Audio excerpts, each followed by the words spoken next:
शोभा तेरे रूप की बाबा, देख नाचे मन का मोर। इत देखूं उत देखूं चारों ओर, तेरे जैसा बाबा ना कोई और। जय श्री श्याम। बाबा तेरी रहमतों के सहारे मैं पलती हूँ और तेरा ही नाम लेकर आगे बढ़ती हूँ। बाबा तुम मुझसे नजर न फेरना कभी, एक तू ही है जिसके सहारे मैं चलती हूँ। जय श्री श्याम। बाबा श्याम को कलयुग का अवतार माना जाता है। श्याम को हारे का सहारा भी कहा जाता है।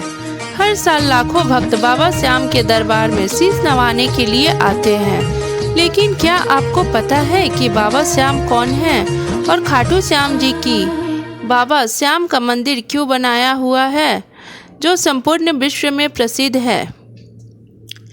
श्री कृष्ण की कृपा से बारबरिक बने श्याम। महाभारत में वर्णित है कि भीम के पुत्र घटोत्कच थे, उन्हीं के पुत्र थे बारबरिक। बारबरिक देवी माँ के भक्त थे। बारबरिक की तपस्या व भक्ति से प्रसन्न होकर देवी माँ ने उन्हें 3 तीर दिए थे, जिनमें से एक तीर से वे संपूर्ण पृथ्वी का विनाश कर सकते थे।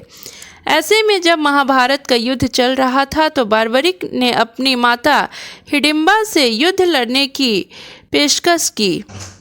तब बारबरिक की माता ने सोचा कि कौरवों की सेना बड़ी है और पांडवों की सेना छोटी, इसलिए शायद युद्ध में कौरव पांडव पर भारी पड़ेंगे।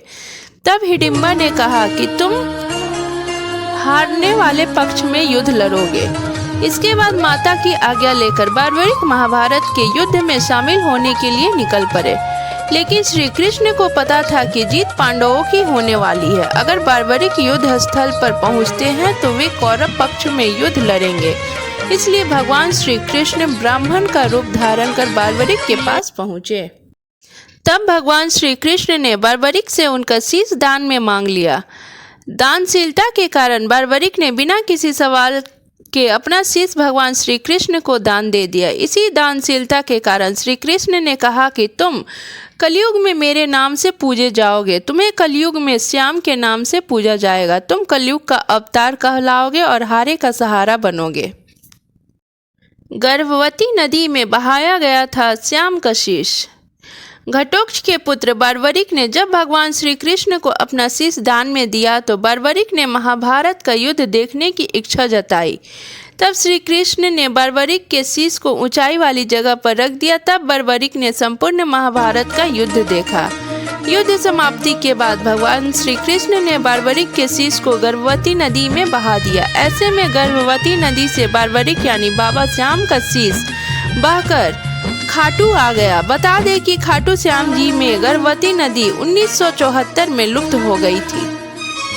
श्याम कुंड में मिला बाबा श्याम का शीश। स्थानीय लोगों के अनुसार पीपल के पेड़ के पास रोज एक गाय अपने आप दूध देती थी। ऐसे में लोगों को हैरानी हुई तो उन्होंने उसे जगह खुदाई करवाई तो बाबा श्याम का शीश निकला। बाबा श्याम का यह शीश फाल्गुन मास की 11 को मिला था, इसलिए बाबा श्याम का जन्मोत्सव भी फाल्गुन मास की 11 को ही मनाया जाता है। खुदाई के बाद ग्रामीणों ने बाबा श्याम का शीश चौहान वंश की नर्मदा देवी को सौंप दिया। इसके बाद नर्मदा देवी ने गर्भगृह में बाबा श्याम की स्थापना की और जिस जगह बाबा श्याम को खोदकर निकाला गया वहां पर श्याम कुंड बना दिया गया।